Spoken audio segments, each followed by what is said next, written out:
나무 묘호랭개교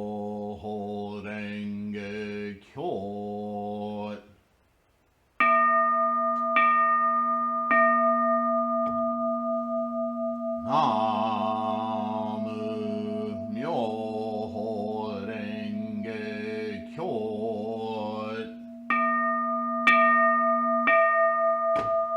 나무 묘호랭개교.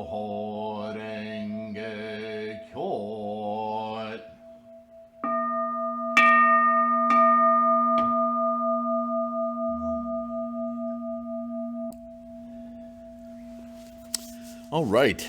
Hello, everyone. Namo Myoho Renge Kyo. So happy to see you here, figuratively. I hope you're in good health and safe. We're going to start. There are two more Gosho translations in Dr. Jacqueline Stone's online dissertation from the 90s. And this next one, actually, interesting as I've kind of glanced over it before I start studying it with you, reading it with you. There's a concept I've talked about many times over the years of the personages in Buddhism, right? You've heard me talk about this before. And that Buddhism is at its root a study of how our mind works, how we experience life in its entirety, which the first step of realizing how that works is that it doesn't work just locally in our own hermetic little idea of self, that we need to expand our understanding of self as including our environment, including our experience. Our experience samsarically wants to separate us as individuation, as individual separate things from not only other people, but other life forms, including the entire solar system and the universe writ large, right? So that's a bit of a mind bender when you start out. But the more, if you hang on to this idea just logically, as you read the sutras, as you read the Gosho, as you study Buddhism, you understand more and more why it is that when you chant to your mandala, that you open this other door of understanding, this other door of perception, that starts to break apart this idea of this hermetic sealed self and includes more and more of the world, the environment, others, the universe, everything in your experience of selfness. That I even, no matter how many words I use, it's going to sound foreign until you start to experience what I'm talking about. But one of the clues is all of these naming conventions that we read in Buddhism. These characters of Bodhisattva never disparaging, and Buddha this or that, or Bodhisattva this or that. The stories, the expedient means, the stories of Buddhism. I think it's easier to understand that those aren't actual stories of actual people or bodhisattvas or Buddhas. They are capsules of characteristics of the mind, how the mind perceives in creating a self, in creating a not self, all of that. Buddhism is an analysis of how our mind perceives. And so the basic of the teaching is that if we can become better observers of how our mind is perceiving, we can influence how it perceives. to the point where when we first recognize, and you know this, we do this. It's almost painful to think of how many times we've heard ourselves say, "Why do I always get into this situation? Why did this always happen to me?" Right? At some point, we mature enough to have heard ourselves say that enough that we start to see patterns. We start to see, well, I seem to attract this to me. What is it in my behavior that attracts this to me? This is where Buddhism starts. And Buddhism analyzes that to the nth degree to discover that we do, in fact, attract and repel behaviors, and we worry and we stress and we have anxiety and we create pain through those perceptions. That if we were to let that attachment, that clinging to those perceptions go, that we could then perceive everything as occurring independent of this idea that it's happening to or of, right? Life is for us to experience. It's not happening to us, it's happening for us. It sounds simple, but it's a big mental shift. And so I say all of this again. What is it Adam Neely always says? Repetition legitimizes. Wow, easier for him to say than for me. But Nichiren in this next Gosho is going to try to nail this to the floor in his own way. So I think it's interesting. Let's hear what Nichiren has to say about the science, the mental perceptive method that is Buddhism. Because by letting go of that clinging of all of that stuff, identifying a self and seeing self as all, removes the very mechanisms that we create suffering for ourselves with. That's an illusion, right? An illusion we create, we construct. What? Why? Don't do that, right? It's like an old joke, right? You go to the doctor, "Doctor, it hurts when I do this," and the doctor says, "Don't do that," right? It's really that simple, which makes it really, really frustrating at times. All right, so the Gosho we're going to talk about is becoming a Buddha in one lifetime. Not this lifetime, one lifetime. Again, these are translations, but words are significant if only for their meaning, not for the words themselves, right? So here we go. Now, and this is Nichiren. Now, if you wish to put an end to beginningless birth and death, and this time round attain unexcelled Bodhi without fail, you must observe the wonderful principle originally inherent in living beings. So it's a hell of a way to start, right? To put an end to beginningless birth and death. Right away, he's calling out the illusion of birth as a start of life and death as an end of life. It isn't. Birth and death is an experience that we behold, contain, experience, envision in our minds. This body is just going through a process that's endless. It's the same process as the entire universe. I know that sounds a little magical, but it isn't. Because what Buddhism is identifying is that the very process of energy that forms the formation that forms, that creates form, that enables us to perceive form, only reaches fruition in this sentient mind, right?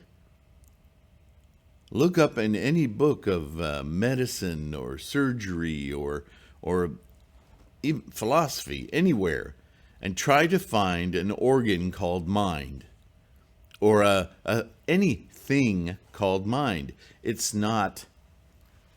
doesn't have form. It only has experience, intuition.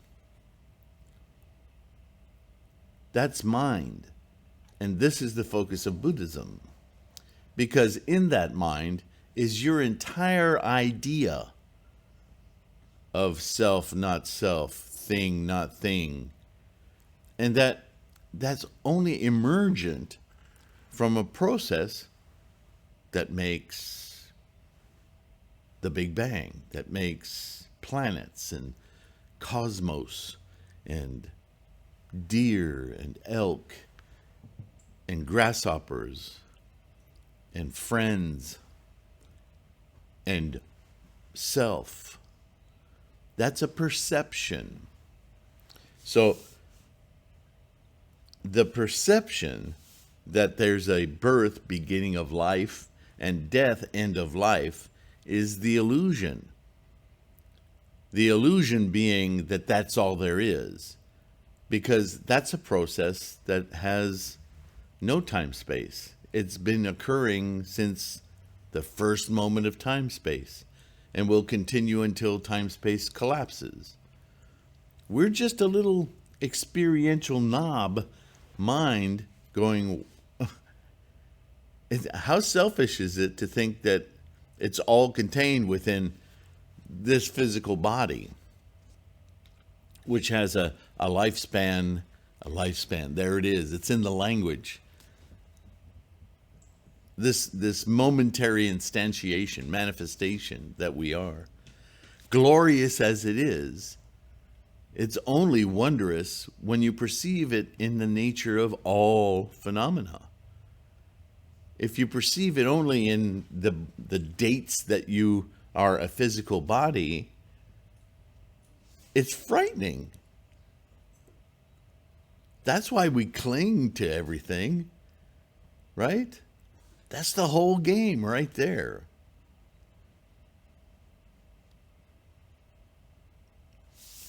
If you wish to put an end to the beginningless birth and death this time round, this next moment, if you don't want to live in fear for the rest of your bodily, mental instantiation, right? And attain unexcelled Bodhi without fail. In other words, if you want to awaken your Buddha perception in this few moments you have to perceive it, and therefore truly experience life, not just yours, because that's an illusion, but your ability to perceive all life, massive as that is, then you must observe the wonderful principle, Myoho Renge Kyo. You must observe the principle that is all life, which is you and everything, not you plus everything, not you next to everything, not you within everything, but everything. Originally inherent in living beings. Why is it originally inherent? Because we're part of the process of the whole universe. We're not this distinct individual we want to hang on to and stress about, fearing losing. We're not losing anything, just as we haven't gained anything other than our ability to perceive the process. All right, enough words. Quote, The wonderful principle originally inherent in living beings is, quote unquote, Myoho Renge Kyo. Why does he say that? Because Myoho Renge Kyo, as we've already discussed, aren't words. They're a conceptual experience. They are an invocation of our greater perceptive capacity.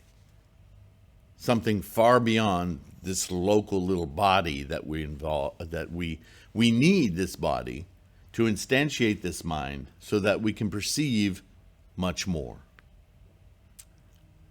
That's liberation from this small-minded idea of self. Yeah? Therefore, when one chants Myoho Renge Kyo, that is observing the wonderful principle originally inherent in living beings. They're one and the same. When we chant Namu Myoho Renge Kyo, we are invoking that mind. We are invoking that knowledge, that experience. Because Myoho Renge Kyo is the king of sutras, true and correct in text and principle, its words and letters are themselves the true aspect. That's what I just said. And the true aspect is itself the wonderful Dharma, Myoho. Myoho. In this context, Myoho represents the energy of potential, Ho, formations. Myoho, energy, quiescence, forming. That instantaneous, that unmeasurable time that is the formation that creates form. Myoho. Myoho is that instantiation, a process of instantiation. The instantiation is form. But before form, there is forming.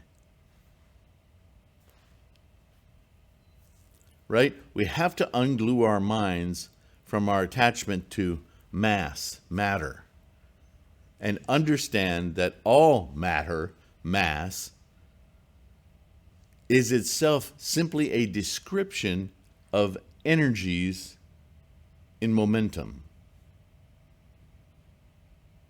doing various agglomerations. Look at an atom. We know, I'm sure you know, that an atom is made up of component parts. Most of which, 99% of which, is not mass, not matter, just energy.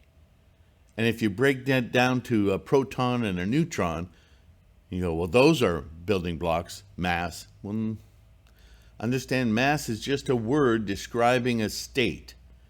And if you look deeper into a proton, it's made of quarks, infinitesimal little bundles of energy, moving at incredibly fast speeds,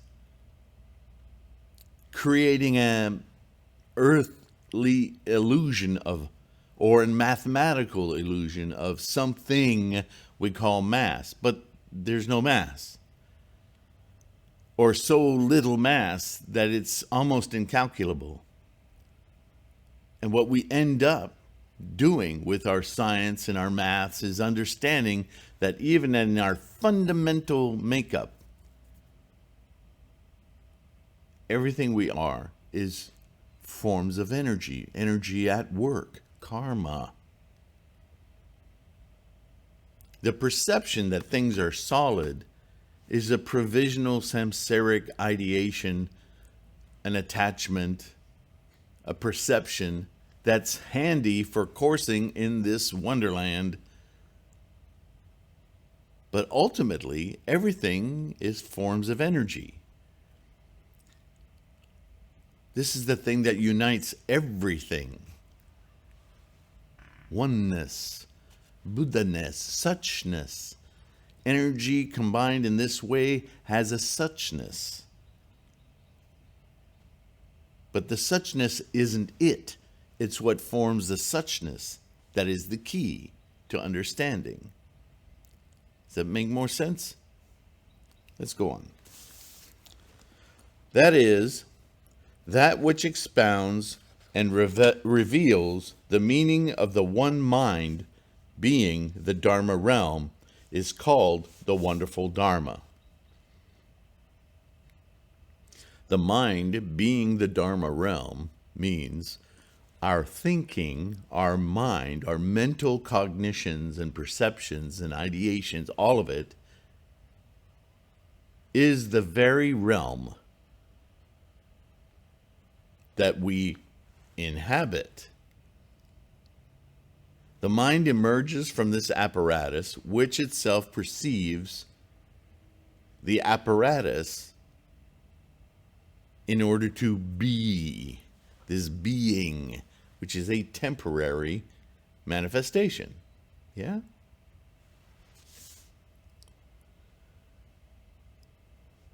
Therefore, this sutra is called, quote, the wisdom of the Buddhas, end quote.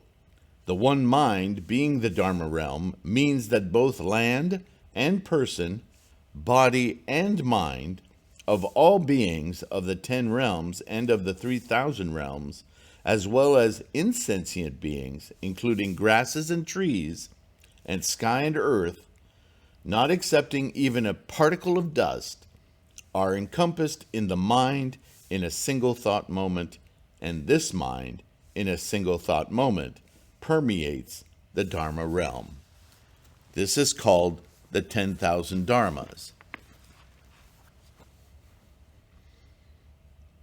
You see, he's using the words of Buddhism to say exactly what I'm struggling with communicating. The 10,000 realms are the suchnesses, remember? Which means these are all just manifestations of potential. They are not in and of themselves things. They're just potential manifestations in like a roll of film, just sliding by. Except that unlike film, there's no remainder. They instantiate, they form, right? And we behold them in our minds, them being everything, including ourselves, for a period of time, moment to moment to moment to moment to moment. And each moment influences the next, but over time they fall apart. Because that's the true nature of everything. We're all moving. We're all momentum. We're all formations of energy. And like stars, like fireworks, like clouds of photons. We exist, in other words, experience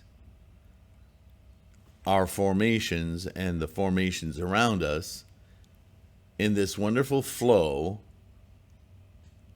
And nothing is permanent. That's the idea of emptiness, right?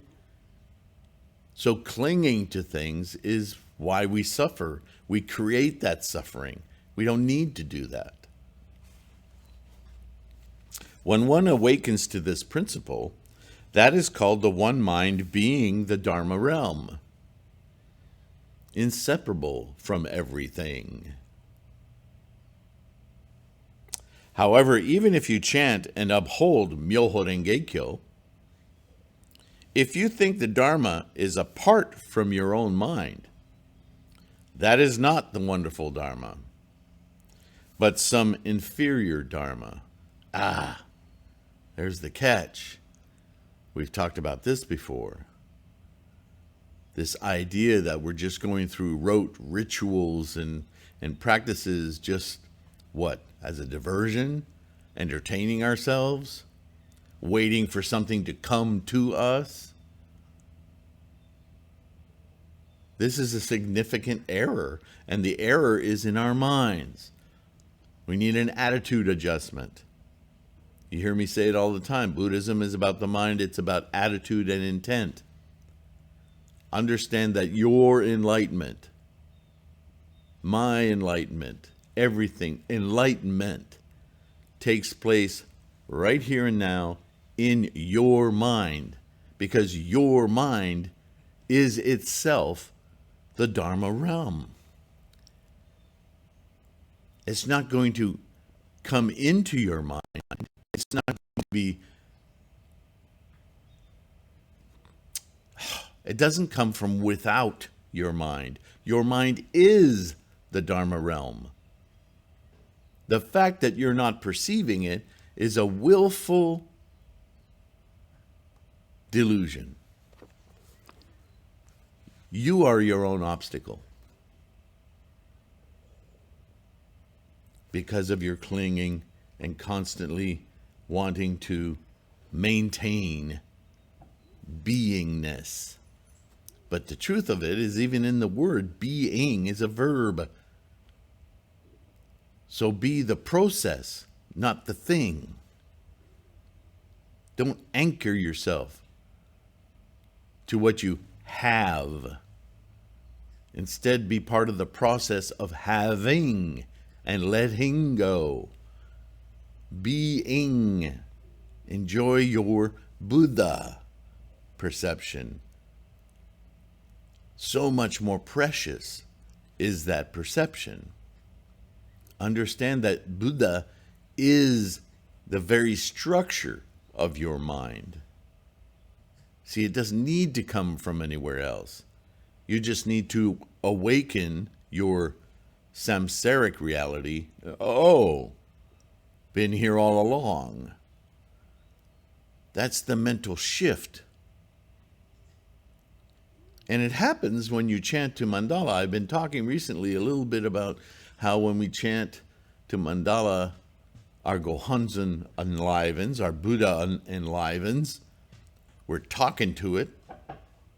And so that object, that physical object that we're looking at, our mandala, gets tricky. Our eye consciousness, not sure what to do with it. Yeah? We've all experienced it. And if you haven't, you're not chanting enough. It's not that things are actually dissolving. It's that your mind is seeing it for what it is. A temporary instantiation. That everything is in constant flux, changing, momentum. And as our mind turns inward to our Buddha mind to perceive anew this experience of life, that little reflector, that mandala we're using, flickers, right? It's not magic. It's just your mind altering its perception.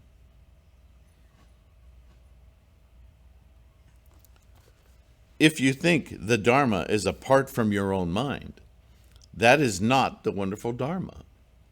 But some inferior, whatever you're doing, it's not this. If it is some inferior Dharma, it is not the present sutra. And if it is not the present sutra, it is an expedient means, a provisional doctrine. So if you're slipping and you're starting to go rote and just go, oh, I'll chant for a few minutes, but you're looking at what's on TV or you're listening to if you're letting yourself be distracted, then you're just doing a perfunctory practice. It may lead to your enlightenment, to your awakening some later day, some later point, maybe some later daimoku of the same day, but in the moment, you're not there. It's that easy to break. This is why Nichiren constantly rags on determination, right? Resolve. If you're not single-mindedly seeking Buddha, your instantiation of Buddha, your perceptive Buddha mind, then you're just playing. And, it's like martial arts. You will fight the way you practice. So when you practice your kata or your positioning or your balance or your moves in everything from tai chi to kung fu to karate, whatever, or tennis or football or baseball, you go to batting practice, right? All those practices prepare you for the day when you contest. And you will contest autonomically in the way that you practice. So if you're not instantiating your Buddha mind single-mindedly as you chant, then you're practicing to do that. But it isn't that. It's like a switch in the attic, right? You can walk up into a dark attic anytime you want, and you can practice doing that. But until you turn the light on, you'll not know what it is that you're in.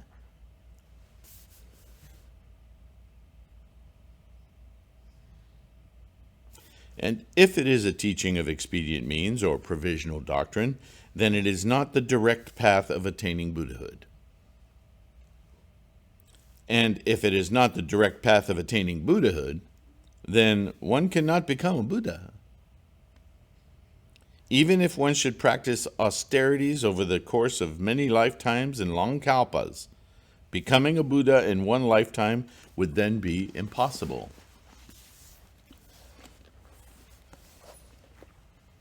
Therefore, when you chant the wonderful Dharma and recite the Lotus Sutra, you should arouse deep conviction, resolve, determination that Myoho Renge Kyo is referring to your own mind at each thought moment. Yeah? One should never think of all the 80,000 sacred teachings of the Buddha's lifetimes, nor the Buddhas and Bodhisattvas of the 3 time periods and 10 directions as existing apart from one's mind. Boom.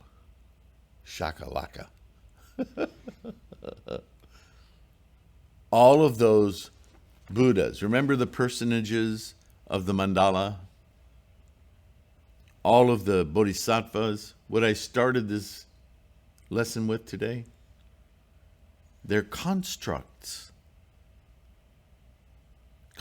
of mind, ways of experiencing that tie our earthly idea of existence with our Buddha mind.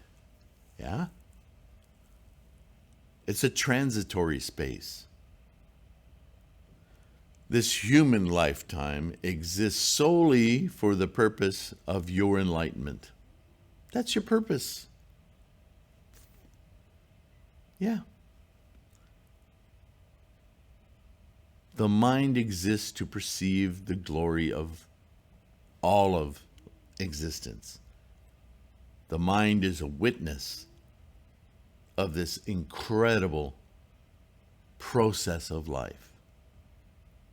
From quiescence to formation to form to dissolve to back to quiescence.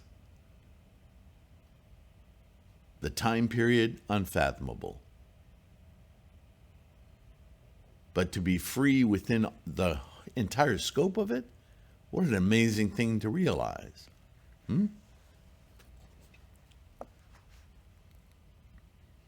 is because people make this error that although they study Buddhism, they fail to observe the mind nature and thus can never separate themselves from birth and death. And what's the implication of that? If you can't separate yourself from birth and death, what does that mean?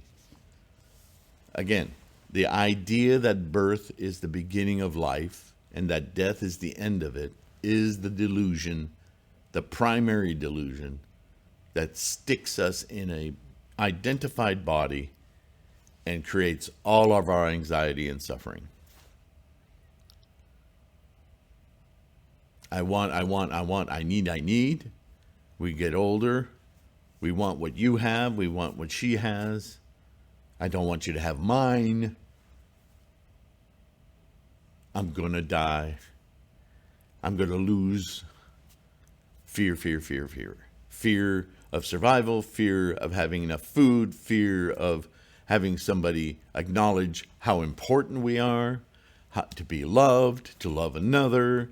All of our fears, fear of death, ultimately. Ask yourself why there are so many religions and so many philosophies and so many cults that are all based on death. Got to prepare for death so that when we go through the great portal of death, we'll go to some place where everything will be great. Everything's great right now. Why are you not experiencing the magnificence of this now?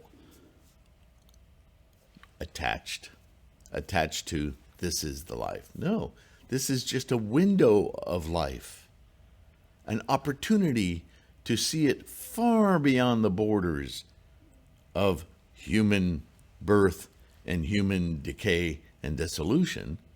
This is the parameter that allows you to manifest a mind to perceive the entirety. That is the glory of Myoho Renge-kyo. Enlightenment, awakening, liberation from the idea that everything begins and ends with our birth and death. That's not true. We know this. And yet, that's the basis of everything we believe.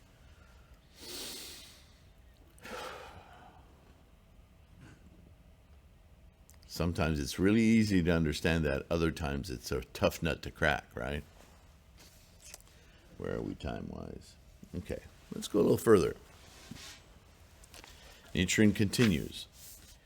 If you seek the way apart from the mind, then even if you perform all manner of practices and good deeds, you will be like a poor man who, although he calculates his neighbor's wealth by day and night, does not gain so much as a half sin thereby. Right? This is a story from the sutras. You can spend your life counting your neighbor's wealth or making your boss's tremendous wealth, but that does not equal wealth for you. Not even in the sense of actual money. How many songs have you heard that money doesn't equal happiness? Right? Money can buy you things, but things are illusions. Things are temporary. Things are ephemeral. Happiness is something you decide to experience. It doesn't come from outside of you. Thus, we read in Tendai's commentary that, quote, if one fails to observe the mind, one's heavy sins will not be eradicated. End quote. Sins, again, a translation. You remember, I say this all the time, in Buddhism, the idea of good and evil and sins and these kind of words, I wish I could translate them better, are about things that we impose on ourselves that keep us from our Buddha, our experience of Buddha, right? A judgment that if one fails to observe the mind, one's Buddhist practice will become an endless painful austerity. Yeah, I mean, oh God, I got to get up every night. Oh, I don't feel like chanting, right? Everything becomes a chore because you haven't made the leap. You haven't made the simple understanding that it's not in the earthly practices of pain and it's in your single-minded determination to be within Buddha, which is your mind. It's there waiting while you're playing at being a human, right? That's just samsara. That's your apparatus. But if your mind is awakened, It ceases to be a chore. It ceases to be something to do and becomes what you are. That's a very different perspective, isn't it? Thus, people like this have been shamed as those who study the Buddha Dharma only to become followers of heterodox ways. Yeah, there are people who are practicing even Myoho Renge Kyo just to belong to a group, just to have friends, just to get together and have potlucks, and then let's chant, okay, I'm with my friends. Really? I understand humans crave attention, belonging, right? But you're missing, that's not the Sangha. Right? Shakyamuni defined what the Sangha is. It is people all in concert, though, whether it's 2 of you or 100 of you or however many, when you chant together, you are all chanting with the singular goal of Buddha. Observing the mind, Itai Doshin, many in body, one in mind. Not to be with one another, but to get rid of that entire concept of other so that Buddha can be awakened amongst the Sangha. What we're doing, studying, that's the Sangha. To understand, to appreciate, to value, to be motivated to do this singular thing.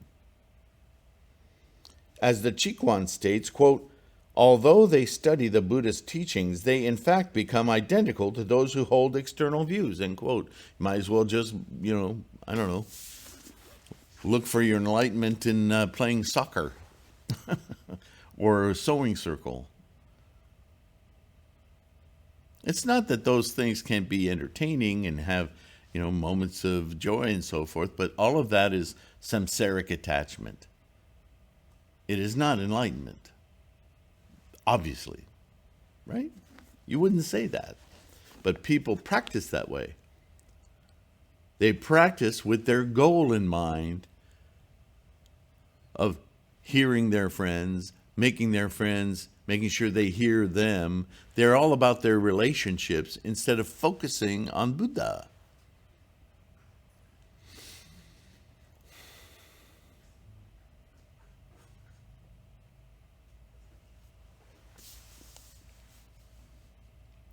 This being the case, whether one chants the Buddha's name, reads from the sutra scrolls, scatters flowers, or even lights incense, in every case, the merit and good roots formed by such acts is inherent in one's thought moment. You should take resolve in this. In this regard, the Ching Ming Ching Vimalakirti Sutra makes clear that if one seeks the liberation of the Buddhas in the mental functions of the beings are none other than Bodhi, and birth and death are none other than nirvana. Again, that statement. Birth and death are nothing other than nirvana. Birth and death are a temporary definition that we give to our samsaric reality of this apparatus. Why are they nirvana? Because they ceased to impact our perception of life. We cease to see ourselves as a product of and an ending form of life. They're just moments in the formations. We, you and I, are timeless beings, albeit in this temporary form. But birth and death are not the beginning and end of life. What we want to experience is life. We can't begrudge our birth, our conditions, our socioeconomic status, where we are in this life, words, or fear death which is just part of the process. Be here and now. See the wonder of all life, which you are a manifestation of, solely for the purpose of perceiving that very thing. Everything else is just jewelry. It's not really important. It's decoration. Be Buddha. Be the entire life process. Yeah.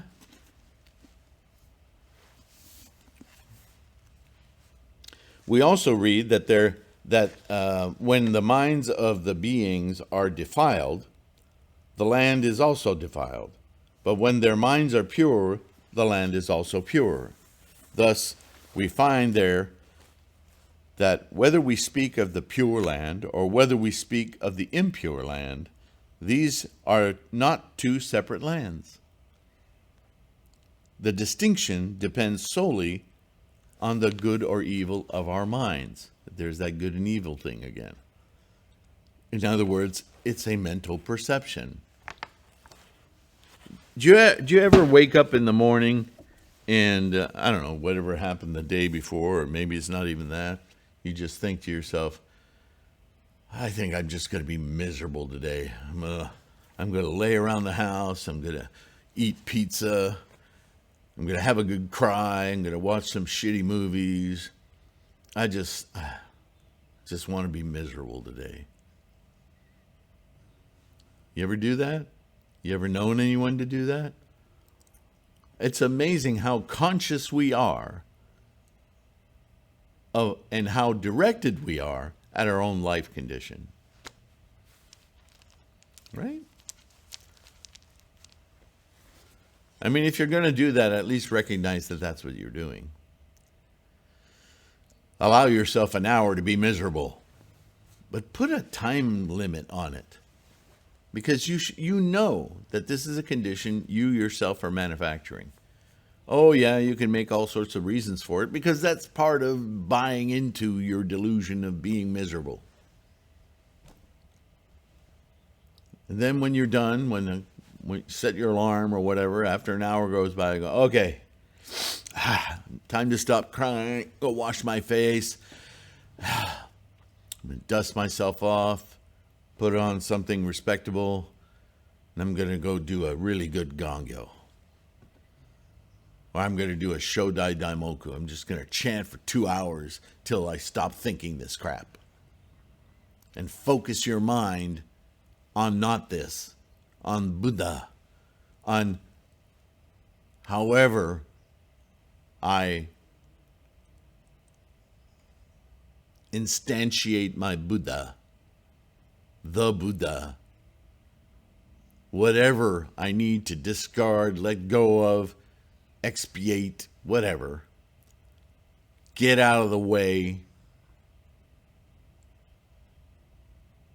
Let the Buddha of my mind just blow all this stuff out of my way. I don't want to think about it anymore.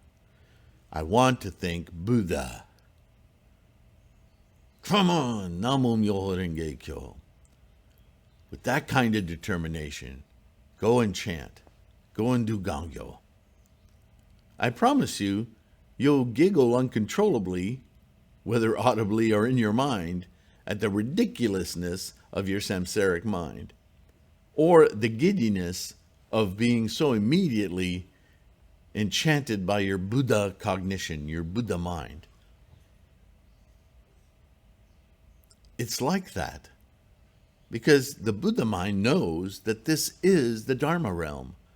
And all that other crap is self-imposed baloney. But it seems so real when you're suffering. Yeah, of course it does. You're very good at it. We are. Human beings are exceptional at creating belief systems around temporary stuff that isn't even real. We can make it real. Yeah. But that's not reality. That's a constructed experience. Right? Namo Myoho Renge Kyo.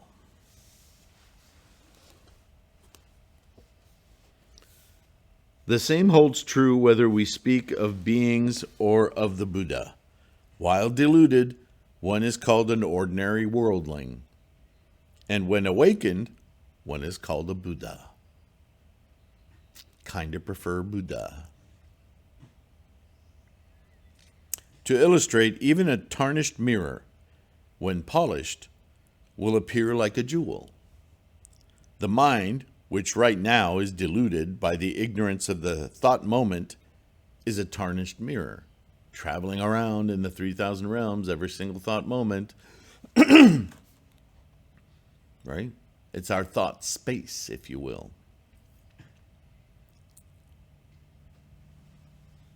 But if one polishes it, cramp. Oh, sorry. If one polishes it, it will surely become the bright mirror that is the true suchness of the Dharma nature. Arouse deep resolve. And day and night, morning and evening, polish the mirror of the mind without neglect. How should you polish it? Simply chanting Namo Myoho Renge Kyo is what is called polishing.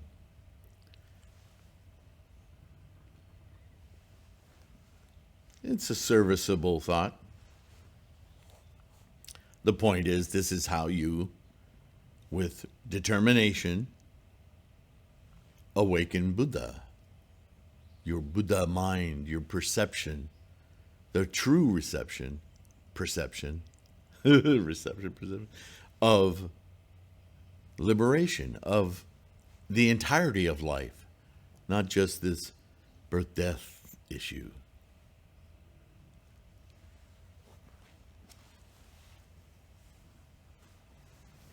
All right. Now, what is the essential meaning of Myo? Myo refers simply to the inconceivable nature of our minds in a single thought moment. That's what we've been talking about. And that is the first sentence of the next video. Yeah, it'll be shorter, but I don't know. We're getting close to an hour, but I think since we've got the horse galloping, let's go ahead and finish this one, all right? So what is the essential meaning of Myo? Remember, I started with Myo-ho, being quiescent energy formations. Myo is the existence of all potential in quiescent form. Formations is the process of ho, the instantiation of Myo-ho. See how he says it. Myo refers simply to the inconceivable nature of our mind in a single thought moment. All the realms in a single thought moment. All the possibilities, all the potentials in a single thought moment. Manifest in the next. And once again, potentials mixed with manifestation. That's our experience, right? Inconceivable means that thoughts cannot grasp it, nor words express it. Witness our very effort today. This being the case, on inquiring into the mind as it rises at each thought moment, if we try to say that it exists, it has neither form nor substance to verify such an assertion. Once again, where is the mind? But if we try to say that it does not exist, various thoughts arise and thus repudiate this claim, because the mind is working, right? If there were no mind, could you perceive? Can you perceive the mind? Certainly, all the time, each thought moment. And yet, where is it? If we think that it exists, it does not. But if we think that it does not exist, That is likewise incorrect. The dual expressions, existence and non-existence, cannot express it. And the dual conceptions, existence and non-existence, cannot grasp it. Neither existence nor non-existence, yet encompassing both, it is the subtle essence that is the single reality of the middle way, whose inconceivability is the term myo. So what has he just identified? Formations, potential formations. You can't pinpoint how, where, when that happens, but the evidence of it happening is all around us. The forms, right? This wonderful and subtle myo, mind, is also termed the Dharma, whole, the experience, in other words, of that inconceivability. That's Buddha. When expressing the inconceivability of this doctrine by relating an analogy in terms of concrete realities, it is called the lotus blossom, Renge. In other words, if you want an example of how formations create form, look at the way a lotus blossom, when it opens its leaves, automatically throws out its pod, its seeds. In the same moment that it manifests, it provides for future manifestations. Yeah? When one realizes that the one mind is wonderful, he will know by extension that other minds are also wonderful. Itai Doshin. This realization is called the Wonderful Sutra, Kyo. So there you have it, Myoho Renge Kyo. This being the case, the lotus is the king of sutras, expounding that the essence of our mind, which produces thoughts with regard to both good and evil, enlightenment, samsara, or more accurately, because samsara doesn't keep you from your enlightenment, but it is the place where in our minds we are clinging and attaching, which distracts us from our Buddha mind.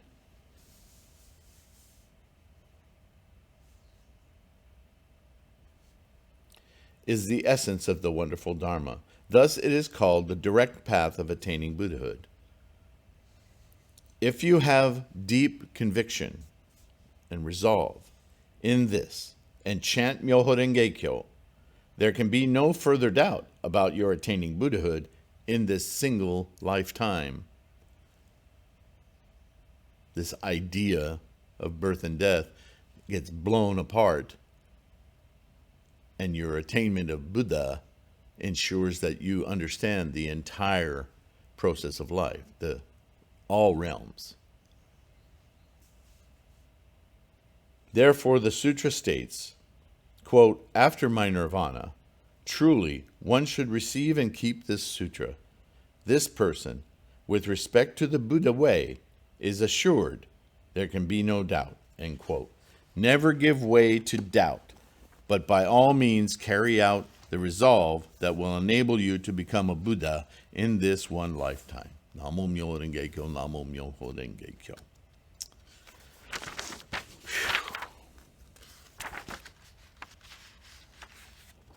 You left no doubt. Okay. Page turning karma.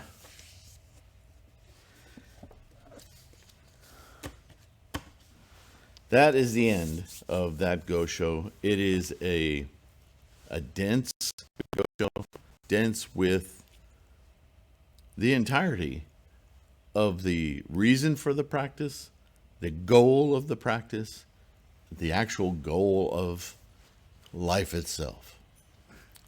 The reason your mind exists is to perceive the grandeur of the entire process of life. Not just this little birth-death thing, which we really experience constantly. Whether we cling to that idea, therefore suffer, or let that go and perceive its entirety and float in the wonder of it, carry it with us into our daily samsaric activities, it makes us impermeable. We're not so troubled, right? We don't immediately launch into fear when we hear a loud noise. We just hear a loud noise, right? Why do some babies cry when they hear a loud noise and others giggle? Their minds are perceiving differently, just as yours and mine can. Namo Myoho Renge Kyo. Thank you for listening. Please ponder this Gosho.